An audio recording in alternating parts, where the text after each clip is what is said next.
C'est parti, on se retrouve pour le crash test de la marque W7. Donc si vous n'avez pas vu mon haul et que vous voulez connaître les produits que je vais donc tester dans cette vidéo, je vous invite à aller regarder donc la vidéo que j'ai postée hier, la veille, tout dépendra à quel moment vous regarderez cette vidéo, mais en tout cas j'ai donc fait un haul des produits que je vais donc crash tester dans cette vidéo que nous allons crash tester ensemble.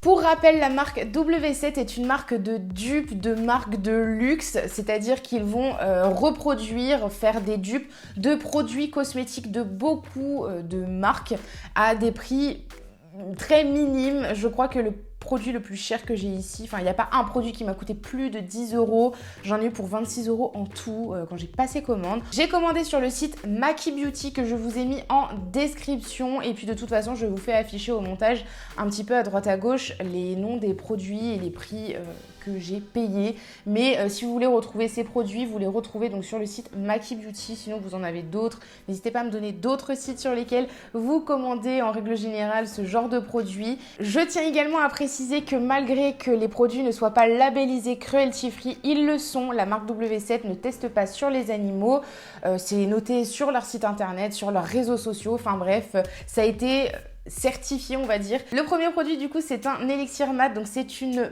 base de teint tout simplement qui doit me rendre un fini mat. On va tester ça ensemble. J'imagine qu'il faut le secouer parce qu'hier quand je vous ai fait le haul, j'ai remarqué que c'était quand même assez liquide puisque j'ai ouvert le produit et que j'ai joué un petit peu avec la pipette, on va dire. Donc c'est un produit avec une petite pipette. Par contre ce produit là je ne sais pas de quelle marque est le dupe. Si vous savez, dites-moi en commentaire.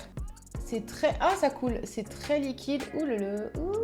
L'odeur, elle est hyper douce. En fait, ça sent la crème. J'adore. J'aime beaucoup, beaucoup, beaucoup, beaucoup. Je sais pas si on verra à la caméra, mais le fini mat est instantané. J'ai envie de dire, j'ai zéro luisance. J'ai vraiment zéro luisance sur le visage. Par contre, j'ai l'impression que ça m'a un petit peu rendu plus pâlotte que je ne suis déjà. C'est trop bizarre parce qu'en fait, elle m'a beaucoup séché. Il y a comme des traces un petit peu blanches. J'ai l'impression de m'être baignée à la mer et vous savez, des fois, il y a tellement de sel que du coup, ça vous fait des auréoles de blanches. Alors, je pense sincèrement que cet élixir mat, il a pas un côté très mat, mais plutôt un côté asséchant et que si vous avez la peau tendance grasse sur l'intégralité de votre visage, dans ce cas-là, elle peut être très bien pour vous. Mais alors pour moi, elle va pas être adaptée au niveau des joues parce que j'ai les joues sèches et la zone T qui luise, donc j'ai la peau mixte.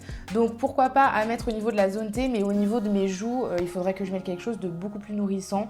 Donc elle est, on va dire, à moitié validée. J'ai pas pris de fond de teint, du coup je vais mettre mon fond de teint et avec un ustensile que j'ai également acheté chez W7 et j'ai complètement oublié de vous le montrer hier dans mon haul. Ce sont des éponges, donc voilà, des éponges tout simplement à humidifier. J'ai complètement oublié de vous les montrer hier puisqu'en fait elles étaient en train de dégorger dans mon lavabo puisque elles dégorgent énormément. Pour vous dire, les deux petites que j'ai prises, elles ont déjà perdu de leur intensité de rose. Enfin bref, elles sont plus aussi roses, elles se sont vachement ternies au premier lavage. C'est automatique, hein, quand je reçois des nouveaux ustensiles, je les lave constamment et en fait, elles étaient en train de dégorger de rose, c'était énorme.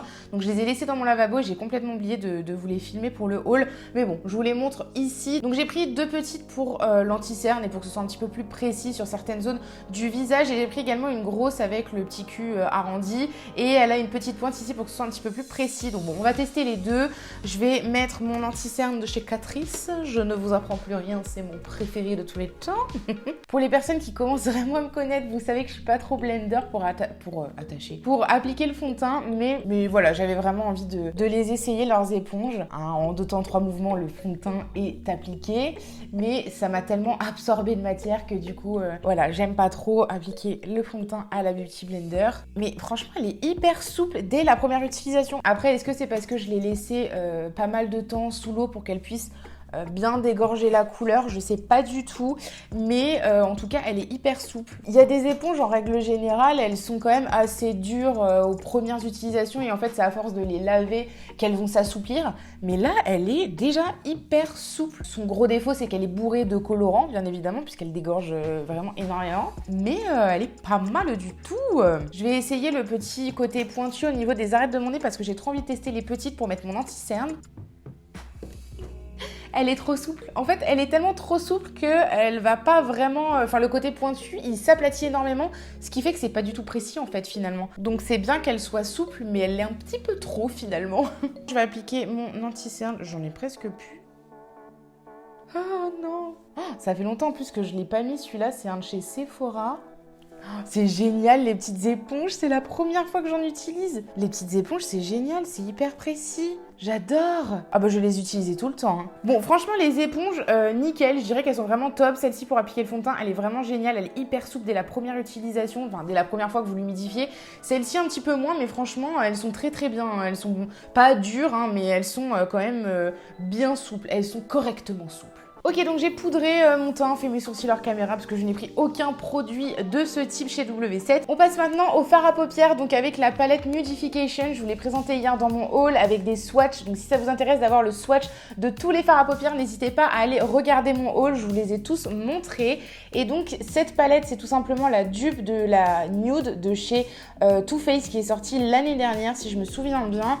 Et donc c'est totalement des teintes nude pour des maquillages nude. J'ai vu quelques revues qui la critiquaient puisque les fards irisés ne sont pas vraiment des fards irisés, c'est plutôt des pigments pressés et qu'ils étaient très difficiles à travailler et au niveau de la tenue, il y avait énormément de chutes et ils tenaient pas très bien. Je ne vais pas utiliser de base de fard à paupières, je vais seulement utiliser le restant qui est sur ma Beauty Blender d'anti-cerne et je vais ensuite poudrer pour que mes fards puissent bien tenir avec le restant de poudre qu'il y a sur mon pinceau. Bon, on va partir sur... Je vais commencer par la couleur de creux de paupière et je vais prendre la couleur la plus foncée qui est juste ici. C'est la Centerfold. Je vais prendre un pinceau fluffy mais quand même assez précis pour vraiment rentrer dans le creux de paupière. Alors franchement, jusqu'à présent, là, je trouve qu'il est hyper uniforme.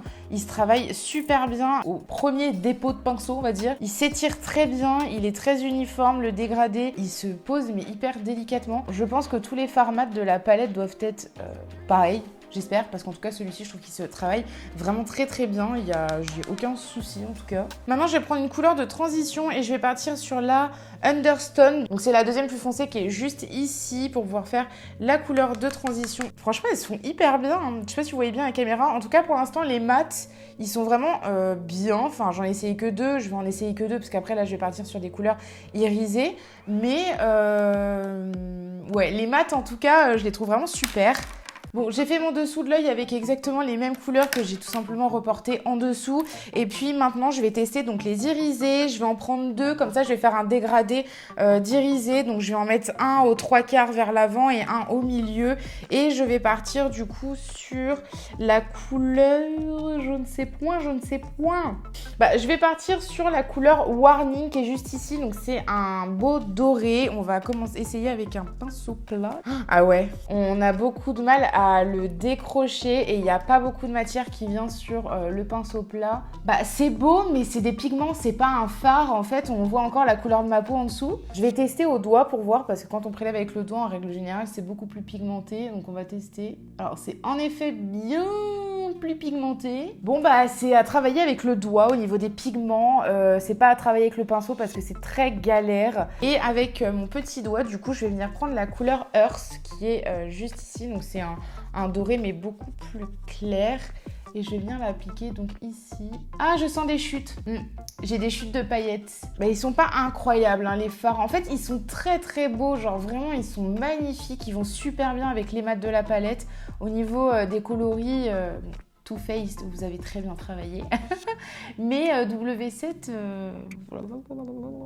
Je vais prendre un dernier irisé, donc le plus clair de la palette, c'est le Inner Glow, pour pouvoir en mettre ici. Donc je vais le tester avec un pinceau beaucoup plus précis et qui a accroché des pigments. Donc, ça chute, j'en ai sur le bout du nez. Franchement, ils sont super beaux, hein, les fards, mais c'est juste que les irisés, ils sont pas... Voilà, quoi. Donc, j'ai fait le deuxième œil. J'ai pas trop galéré, ça va. Je pense avoir réussi à faire quelque chose d'homogène des deux côtés. Je vais tester le blanc, donc celui qui est juste ici, le blanc mat, pour venir nettoyer l'arcade. Donc, on va voir s'il est bien. Ouais, il est bien. En fait, les mats sont très bien et les irisés sont tout simplement des pigments à travailler comme des pigments. Donc, à prélever avec le doigt pour qu'il puisse marquer beaucoup mieux. Mais sinon les mats, ils sont très bien. Hein. Si vous avez envie de vous faire un maquillage full mat, elle est vraiment très très bien. Il se travaille très très bien. Donc voilà. Maintenant, on va passer au mascara. Voilà. C'est le Absolute Lash. Je sais toujours pas si j'arrive à bien le prononcer. Bref, comme je vous l'ai dit hier dans ma vidéo, en fait, quand je l'ai ouvert, j'ai clairement eu l'impression qu'il n'était pas neuf, mais même limite sur sa fin. On a l'impression qu'il est sec. En tout cas, la brosse, elle est grosse. Elle a l'air d'avoir des picots qui, justement, démêlent bien les cils. Donc, on va tester ça tout de suite. Bon, je recourbe mes cils pour celles qui n'ont pas suivi. Je me suis fait un rehaussement toute seule avec un kit que j'ai acheté sur Amazon il y a un mois. Et je vous reglisse la vidéo juste ici. J'avais filmé la première fois que je le faisais. Et en fait, avec le temps, donc au bout d'un mois, mes cils sont devenus une catastrophe. Enfin bref. J'ai noté qu'il fallait que je vous fasse cette semaine une vidéo après un mois de rehaussement de cils avec un kit que j'ai acheté sur Amazon. L'enfer que je vis, donc je vais vous filmer ça cette semaine. Bon, sinon le mascara, qu'est-ce qu'on en dit? Il démêle bien, il accroche bien les cils pour pouvoir bien les brosser et qu'ils soient démêlés. Par contre, excusez-moi, hein, mais on a l'impression qu'il est sec. On a l'impression en fait que c'est un mascara qui est déjà sur sa fin. Ben, franchement, moyen quoi. Bon, après il m'a pas ruiné, fallait pas non plus que je m'attende à avoir quelque chose d'incroyable, de amazing. Bon, le mascara me fait chier, je vais en mettre un autre, voilà. Je vais prendre mon Better Than Sex, que je mets le plus souvent. Oh, c'est une catastrophe. JPP. Aïe! Je vous en conjure les filles, ne faites jamais de rehaussement de cils, c'est une catastrophe. Bref, j'espère que les prochains produits vont me remonter le moral. Maintenant, on va passer au rouge à lèvres. Donc, j'ai pris des kits de rouge à lèvres dans des énormes boîtes que j'ai déjà customisées, enfin que j'ai recyclées plutôt. J'ai mis les bonbons de mon chien dedans, donc dans une des boîtes. Je ne sais pas encore ce que je vais faire de la deuxième, donc n'hésitez pas à me suggérer quelques idées en commentaire. Pas en rapport avec le maquillage, je n'ai pas envie de ranger mon maquillage dedans. J'ai vraiment envie que ça se transforme dans autre chose. Donc, donnez-moi des petites idées, voilà. Et puis, bon, bah, je vous tiendrai au courant de ce que j'en ai fait. Le premier rouge à lèvres, donc, c'est le Bar It All. Donc, je vais commencer par le crayon. Il avait l'air déjà pigmenté hier quand je l'ai swatché sur la main. Bon, déjà, au niveau de la pigmentation, j'aime beaucoup. Il est quand même assez léger parce que ça reste un nude. Il est quand même assez foncé. Moi, je m'attendais à ce qu'il soit quand même beaucoup plus clair. Il est hyper foncé, je trouve. En tout cas, par rapport au crayon, je trouve pas qu'ils vont ensemble. En fait, ils vont ensemble, mais si ça avait été les couleurs inversées, que le crayon soit de cette couleur un peu foncée et qu'ensuite ce soit donc la couleur du crayon qui soit la couleur du rouge à lèvres pour faire justement ce côté dégradé un petit peu plus foncé aux extrémités et plus clair au niveau, plus on revient à l'intérieur pour justement avoir cet effet de dégradé et de lèvres un petit peu pulpées. Mais personnellement, j'aurais inversé la couleur du crayon et celle du rouge à lèvres. Il n'est pas du tout désagréable aux lèvres. Bon, après, ce n'est pas un sans transfert. On va mettre le gloss, mais je vous avoue que, comme je vous ai dit hier, matcher le gloss avec un rouge à lèvres crémeux, en fait, ça va tout simplement bousiller la tige pour l'appliquer. Donc, bon, on va quand même le faire parce que c'est un kit. On est censé faire les trois ensemble, donc je vais le faire. Voilà. Bingo! Il déplace le rouge à lèvres crémeux en plus. Le gloss, il est super beau parce qu'il a des sous-tons un peu irisés mauve. Du coup, c'est vraiment super joli. Mais par contre, j'avais parié que ça allait me bousiller la tige et c'est le cas. Donc franchement, je le réutiliserai pas pour mettre avec un rouge à lèvres crémeux. Je trouve pas trop d'intérêt de faire un kit où au final, on peut pas mélanger toutes les matières, on va dire, entre elles. Parce qu'un rouge à lèvres crémeux, on va pas le mélanger avec un gloss comme celui-ci. Ça va en foutre partout sur le gloss, ça va déplacer la matière du rouge à lèvres. Donc bon, je suis pas convaincue, mais par contre les deux couleurs sont vraiment magnifiques à utiliser, on va dire séparément. Celui-ci, je pense que je vais l'utiliser sur un rouge à lèvres sans transfert, on verra bien par la suite, mais en tout cas je les réutiliserai pas ensemble parce que ça m'a déplacé du rouge à lèvres et puis ça m'a bousillé la tige, donc franchement non. Bon, en tout cas il est hyper simple à enlever, hein. Juste il reste des paillettes, mais bon ça faut enlever avec de l'eau micellaire, enfin bref. Je vais tester la deuxième couleur, donc c'est la Nude Attitude, donc c'est je pense un vieux rose. Bon, la couleur du crayon elle est vraiment super jolie, par contre c'est hyper rose, j'ai peur que ça n'aille pas du tout avec la couleur que j'ai fait aux yeux. On va voir tout de suite avec le rouge à lèvres, est-ce que cette fois-ci Ils vont bien s'assembler, on va voir ça. Je trouve pas non plus. Franchement, pas du tout. Je sais pas ce que vous en pensez, mais je trouve que les couleurs ne vont pas spécialement ensemble. Enfin, je trouve qu'elles s'accordent pas trop. Là, le nude, là, la couleur du rouge à lèvres nude, je trouve qu'elle va limite beaucoup mieux avec l'autre crayon que j'ai utilisé précédemment. Mais alors là, je sais pas, genre le rose un petit peu saumon mélangé avec un nude qui tire plus vers le marron, enfin je sais pas, je trouve que ça va pas du tout ensemble. En plus la couleur du crayon, elle a l'air vachement plus claire que la couleur du rouge à lèvres, et sur l'autre coloris c'est pareil. Franchement je trouve que les kits de rouge à lèvres, alors les crayons sont hyper bien pigmentés, donc ça c'est top. Donc acheter individuellement, c'est génial. Les rouges à lèvres, ils sont super agréables sur les lèvres, donc franchement nickel. Et puis bon, les couleurs sont vraiment super jolies, ça on peut pas dire le contraire. Mais le kit ensemble, entre le mélange du rouge à lèvres crémeux avec le gloss où ça bousille la tige et ça déplace le rouge à lèvres, bah alors il n'y a aucun intérêt de faire ça. Et en plus, je trouve personnellement que les couleurs des crayons ne vont absolument pas avec les couleurs des crémeux. Donc à la limite, achetez-les individuellement, mais le kit, bah pas du tout quoi, franchement. Par contre, je suis quand même contente d'avoir pris 2 kits avec des couleurs plutôt similaires pour pouvoir mélanger ce crayon avec ce rouge à lèvres là. Et puis bon, de toute façon, c'est des couleurs que je vais réutiliser, ça y a aucun souci. J'ai énormément d'autres rouges à lèvres à peu près de ces teintes là avec lesquelles les crayons vont bien se mélanger, donc ça y a aucun souci. Mais si votre objectif c'est vraiment d'acheter un kit complet où vous pouvez faire une bouche complète avec, je trouve qu'ils sont pas du tout bien. Après, ça reste mon avis personnel. Peut-être que vous kiffez mes lèvres là et les précédentes. Donc voilà, dites-moi ce que vous en pensez en commentaire. Mais en tout cas, moi, je suis pas convaincue des coloris et du matching gloss et rouge à lèvres crémeux, quoi. Et pour terminer, donc le spray fixateur Glow. Donc là, vous avez tous les pigments qui sont retombés, ils sont tous au fond. J'ai l'impression qu'il n'y en a plus, mais je pense que quand je vais le secouer, ils vont tous revenir. Si vous avez vu mon haul, vous avez bien vu, c'est hypnotisant. Donc là, je vais le secouer. Oh, mais regardez, c'est trop beau, j'adore, je vous jure, c'est magnifique. Donc c'est un spray fixateur illuminateur avec un fini glow en teinte rose gold. Ils ont proposé 3, un argenté, un doré et un rose. Moi je suis partie sur le rose gold parce que c'est la couleur qui m'attirait le plus. Et puis pour être honnête, je pense que c'est la couleur qui va aller le mieux avec mon visage. Bien évidemment, c'est un spray fixateur avec un fini lumineux rose gold. Vous n'allez pas avoir le visage rose gold, enfin j'espère pas. Je sais pas ce que vous en pensez, mais moi je le trouve super joli. Ça m'a apporté vraiment quelque chose de glow, mais de très naturel.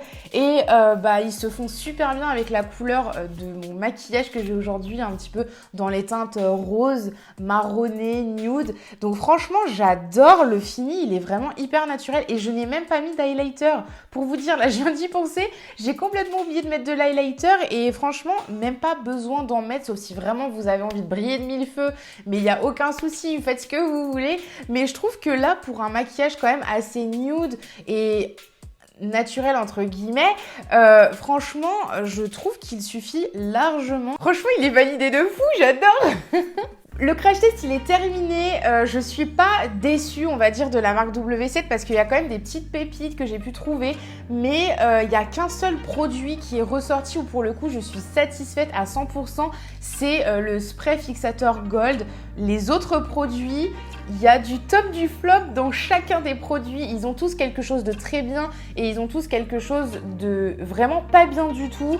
Donc en vrai, je dirais validé à 60% la marque W7.